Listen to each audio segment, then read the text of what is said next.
എന്റെ കലാജീവിതം തകർത്തളഞ്ഞ ദ്രോഹി. നീ ഒരുത്തിക്കാരനെ ഷൂട്ടിംഗ് മുടങ്ങി എന്റെ എത്ര രൂപ നഷ്ടമെന്നറിയോ? നിന്നോട് ഞാൻ എന്ത് തെറ്റ് ചെയ്തിട്ടാ ജാൻസി നീ ആ ചതി എന്നോട് കാണിച്ചത്? എന്താ ഓർമ്മയില്ല? ചവച്ചോണ്ടിരിക്കണ ബബിൾക്കം തുപ്പിക്കളഞ്ഞിട്ട് ഒന്ന് ഓർത്തു നോക്കിയേ.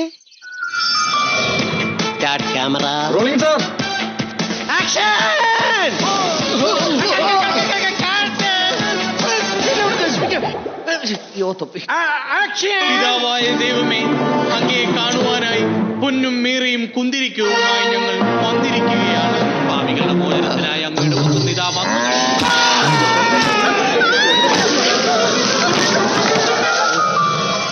ഓർക്കുന്നുണ്ടല്ലേ? നോക്കിക്കോ, ഏതെങ്കിലും ഒരു ക്രിസ്മസിന് നിന്നെ വെട്ടുമ്പോ ഞാനും മേടിക്കും നിന്റെ ഒരു കിലോ ഇറച്ചി.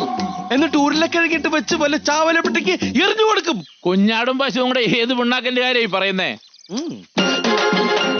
നിനക്കെന്താ നെഞ്ചുവേനുണ്ടോടാ? ആ, ഇടയ്ക്കിടയ്ക്ക് തോമേട്ടനെ കാണുമ്പോ പറയട്ടെ, ഒരു 100 രൂപ തന്നിട്ട് പോടാ. വെറുതെ അല്ലല്ലോ, ഇരുന്നിട്ടല്ലേ. അയ്യോ, കാശ് എടുക്കല തോമേട്ട, എനിക്ക് കറണ്ട് അടയ്ക്കുള്ളത്. അപ്പം വഴക്ക് പറയും. അവന്റെ അമ്മൂമ്മയുടെ ഒരു കറണ്ട് കാശ് വേണ്ട, ഞാൻ മെഴുതിരി എത്തിച്ചോളാം. Very good. ഇതിലെന്താണ് ഇത്ര വെരി ഗുഡ്? കുടിക്കുന്ന കള്ള് മുഴുവൻ അയാളുടെ നവദ്വാരങ്ങളിൽ കൂടി പുറത്തു പോണേ കർത്താവേ. ആണെങ്കിൽ എന്താ ഗ്യാസ് ഒക്കെ ഓക്കെ. ഗവൺമെന്റ് ഹോസ്പിറ്റൽ ഡോക്ടർ ആണോ? Doctor Pisharody MBBS. നല്ല കൈപ്പിനുള്ള ആളാണോ? ഒരു മിനറൽ വാട്ടർ. ഒരു മിനറൽ വാട്ടർ. 15 രൂപ. ഞങ്ങളുടെ നാട്ടിൽ വന്ന് ഇത്തിരി വെള്ളം കുടിക്കുന്നതിന് ഡോക്ടർക്ക് കാച്ചാ. ഡോക്ടറോട് എനിക്ക് തീർത്താ തീരാത്ത കടപ്പാടുണ്ട്. നിങ്ങളുടെ വേണ്ടപ്പെട്ട ബന്ധുക്കളുടെ ആരുടെയെങ്കിലും ജീവൻ ഞാൻ രക്ഷിച്ചിട്ടുണ്ടോ? അതിനേക്കാൾ വലിയ കാര്യമാണ് അങ്ങ് ചെയ്തുകൊണ്ടിരിക്കുന്നത്. എന്റെ ജീവിതവും ബിസിനസ്സും പച്ച പിടിച്ചതിന്റെ കാരണക്കാരൻ ഡോക്ടറാണ്. എന്റെ കട ഇത്രക്ക് ഡെവലപ്പ് ആയത് ഡോക്ടർ വന്നതിന് ശേഷമാണ്. എന്റെ കടയിൽ കയറി ഒന്ന് ബ്ലസ് ചെയ്തിട്ട് പോണം പ്ലീസ്. ഏതാ തന്റെ കട? മെഡിക്കൽ ഷോപ്പ് ആയിരിക്കും. അല്ല, ആ കാണുന്ന പാക്കിംഗ് കേസ് ഷോപ്പാ.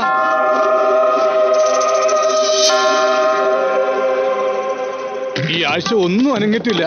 ആഴ്ചയിൽ ഓരോ ഓപ്പറേഷനും നടത്തിക്കൂടെ? മെഡിക്കൽ ഷോപ്പിൽ തരുന്ന പോലെ TV പിടിച്ച് തരാനുള്ള പാകം എനിക്കില്ല. എന്നാലും ആയതുപോലെ ചെയ്തോളാം. ഒന്ന് ഉത്സാഹിക്കണേ. ഞാനിപ്പോ വരാ. അപ്പൊ തന്നെ മോനൊരു കുഞ്ഞു പെട്ടിയെടുത്ത് വഞ്ചി കുത്തിക്കളി. കൊച്ചൊരു പെട്ടിയെടുത്ത് കൊടുത്തേ. 1ഉം 2ഉം അല്ല, ഈ മാസത്തെ വാടകയും കൂട്ടി 4 മാസം വാടക താൻ തരാനുള്ളത്. ഓ, എന്റെ ചേട്ടത്തി എല്ലാം കൂടി ഒരുമിച്ച് എപ്പോഴെങ്കിലും തരാം. എപ്പോഴെങ്കിലും തരാമെന്നോ?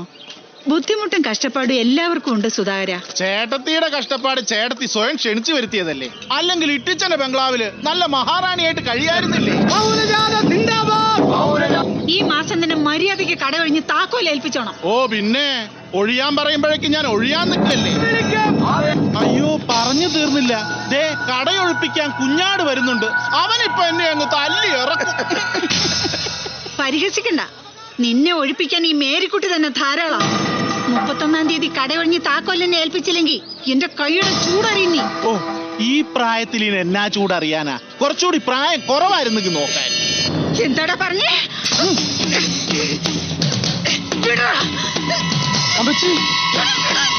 അമ്മച്ചി വേണ്ട, അയാള് വിട്ടേക്ക്. ഒന്നും ചെയ്യില്ലട്ടാ. നീ ചെവിയിൽ നുള്ളിക്കോ സുധാകര. നിന്നെ ഒഴിപ്പിക്കാൻ പറ്റൂ, ഞാനൊന്ന് നോക്കട്ടെ. ഇവിടെ നിയമം കോടതിയുണ്ട്.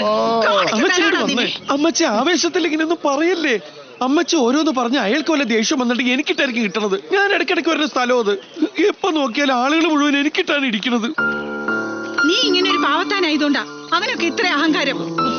ഓ, ഞാനൊരു തല്ലുപിടുത്തക്കാരനാവാത്തതാ ഇപ്പൊ കുറ്റായി പോയത്. അമ്മച്ചി ഇങ്ങനെയൊക്കെ പറഞ്ഞു അവസാനം ഞാൻ വല്ല കൊട്ടേഷനായി മാറൂട്ടോ. നിന്നോടൊന്നും പറഞ്ഞിട്ട് കാര്യമില്ല. എന്റെ ജോസ്മോൻ ഉണ്ടായിരുന്നെങ്കിൽ കാണാമായിരുന്നു. നീ ഇങ്ങനെ ഒന്നിനും കൊള്ളാത്തവനായിപ്പോയല്ലോ.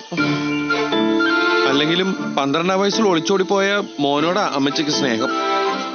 ഞാൻ ഒന്നിനും കൊള്ളാത്തവനാ, ധൈര്യമില്ലാത്തവനാ. സംസാരിക്കുമ്പോ ഒടുക്കത്തെ ധൈര്യം അമ്മച്ചി. പക്ഷെ പ്രവൃത്തിയോട് അടുക്കുമ്പോഴേക്കും ധൈര്യം ഒക്കെ ചോർന്നു പോവും. എല്ലാം ശരിയാവും. അമ്മച്ചി നോക്കിക്കോ. അമ്മച്ചി മോനെ വിഷമിപ്പിക്കാൻ വേണ്ടി പറഞ്ഞതല്ല. ആ സുധാകരനോടുള്ള ദേഷ്യത്തിനല്ലേ അങ്ങനെ പറഞ്ഞത്. തോളമാ കുണ്ടുകുഴി. റോഡാകുമ്പോ കുണ്ടും കുഴിയൊക്കെ ഉണ്ടാവും. അതല്ല, കുണ്ടുകുഴി അച്ഛൻ അന്വേഷിക്കുന്നുണ്ട്. ആണോ? അമ്മച്ചി നടന്നോ, ഞാൻ അച്ഛനെ കണ്ടിട്ട് വരാം. സുഖമൊരു ബിന്ദു.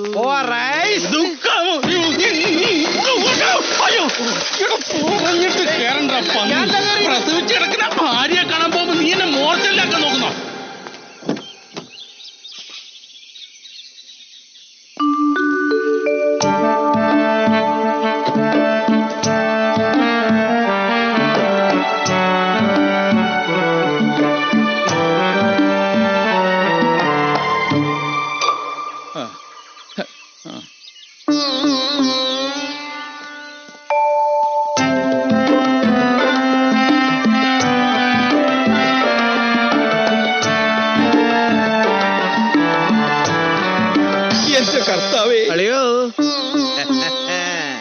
ഇപ്പോഴും അളിയന്റെ മനസ്സിൽ നിന്ന് മേരിക്കുട്ടി പോയിട്ടില്ലല്ലയോ?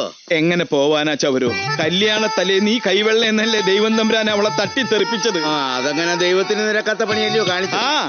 വീട്ടുവേലക്കാരിയെ ജീവിതകാലം മുഴുവൻ ചുമക്കാനും നിന്നെ പോലുള്ള ഊച്ചാളികളെ അളിയാന്ന് വിളിക്കാനുമാണ് എന്റെ വിധി. നന്നായി പോയി. മേരിക്കുട്ടിയുമായി ആത്മാർത്ഥമായ സ്നേഹമുണ്ടായിരുന്നെങ്കിൽ വേലക്കാരത്തേക്ക് വയറ്റിലുണ്ടാക്കാൻ പോകുമായിരുന്നു. നല്ല സദ്യ ഉണ്ണായിരിക്കുമ്പോ കട്ട് കപ്പ പറിക്കാൻ പോയി എങ്ങനെ ഇരിക്കും? എന്റെ പെങ്ങള് ബുദ്ധിമതിയായതുകൊണ്ട് മേരിക്കുട്ടിയോട് എന്ന് കാര്യം പറഞ്ഞു, കല്യാണം മുടങ്ങി. അളിയൻ ചതിച്ചതിന്റെ വാശി തീർക്കാൻ മേരിക്കുട്ടി കപ്പയാരും അങ്ങ് കെട്ടി. അതിന് മേരിക്കുട്ടിയെ ഞാൻ കുറ്റം പറയൂല, എല്ലാം അളിയന്റെ കുറ്റം തന്നെയാ. നീ ഇതെങ്ങോട്ടാ പോണേ? കള്ളും പുറത്ത് അങ്ങനെ ഒരു അബദ്ധം പറ്റിയതിന് നീയും നിന്റെ വീട്ടുകാരും കൂടി അവളെ എന്റെ തലയെ കെട്ടിവെച്ചില്ലേ? ഒരു ജീവിതം പോയില്ലേ? നീ കാറി കയറണ്ട, നടന്നു പോയാ ബെൻസി കയറാൻ പറ്റിയൊരു സാധനം. എന്റെ അളിയ പണ്ടം കണ്ടോ നടന്ന കാര്യം പറഞ്ഞോണ്ട് അളിയൻ ഇങ്ങനെ മേരിക്കുട്ടിയെ കണ്ടതാ കുഴപ്പം. പെട്ടെന്ന് ഭ്രാന്തളകും. എത്രയോ നിന്റെ അച്ഛനാടാ. ഞാനെന്താണ് കുട്ടികളുടെ ചണ്ടയാ പറഞ്ഞവന് പോണവനൊക്കെ അടിക്കാൻ? ചെറുത്താൻ്റെ വണ്ടി വന്നു.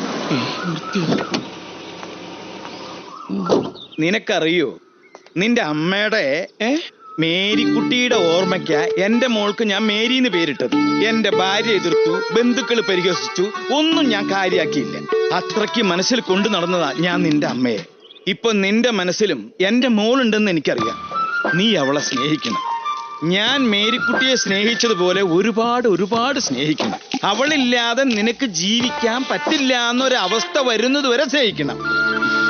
എന്നിട്ട് വേണം എനിക്ക് അവളെ വേറൊരുത്തിന് കെട്ടിച്ചു കൊടുക്കണം. അത് ഈ ഇട്ടിയച്ഛന്റെ ഒരു വാശിയാ, നിന്റെ അമ്മയ്ക്കുള്ളൊരു മറുപടിയാ. അല്ലാതെ എന്റെ പെണ്ണിനെ നിന്റെ അപ്പം കൊണ്ടുപോയ പോലെ എന്റെ മോളെയും കൊണ്ടുപോകാമെന്ന് വിചാരിക്കണട കപ്പ്യാർക്ക് ഉണ്ടായ മോനെ. അങ്ങനെ നീ വിചാരിച്ചാ നിന്റെ നെഞ്ചത്തുകൂടെ ഈ ബെൻസുകാർ കയറ്റി നിന്നെ കൊല്ലും. ഇട്ടിച്ചായ, കഴിഞ്ഞ പ്രാവശ്യം ഇട്ടിച്ചായന്റെ മോൻ ജോണിക്കുട്ടി എന്നെ തല്ലിയതിന് ശേഷം മേരി അല്ല അവളുടെ നിഴലിനെ പോലും ഞാൻ കണ്ടിട്ടില്ല. നീ കാണണം, എന്നാലേ എന്റെ മോഹങ്ങൾ പൂവണി. നല്ല ബഹുമാനമുള്ള പയ്യനാ. എന്നാ നീ നിന്റെ അമ്മേനെ അവന് കെട്ടിച്ചു കൊടുക്കടാ, എന്നിട്ട് അച്ഛാന്ന് വിളിക്കൂ. വണ്ടി വിടറ.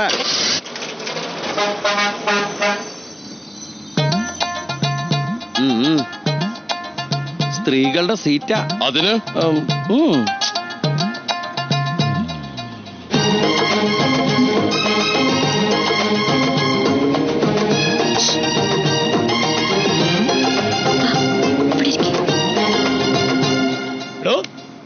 ആ കുട്ടി എത്ര നേരെ വിളിക്കുന്നേ?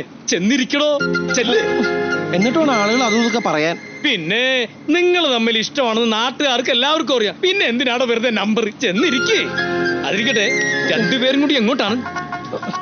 ആ കുട്ടി എങ്ങോട്ടോ പോകുന്നു, ഞാൻ വേറെ എങ്ങോട്ടോ പോകുന്നു. എന്നിട്ടാണല്ലേ രണ്ടുപേരും ഒരു സ്ഥലത്തേക്ക് ടിക്കറ്റ് എടുത്തിരിക്കുന്നത്, അതും റെയിൽവേ സ്റ്റേഷൻ ബസ് സ്റ്റോപ്പ്. കാക്കി കൊടുത്തുന്ന ക്വസ്റ്റ്യൻ ചെല്ലാധികാരെ കണ്ടക്ടർക്ക് ഇല്ലാട്ടാ. അല്ല, രണ്ടുപേരോട് ഒളിച്ചോടി പോകാണെന്ന് അറിയാൻ വേണ്ടി ചോദിച്ചതാണ്.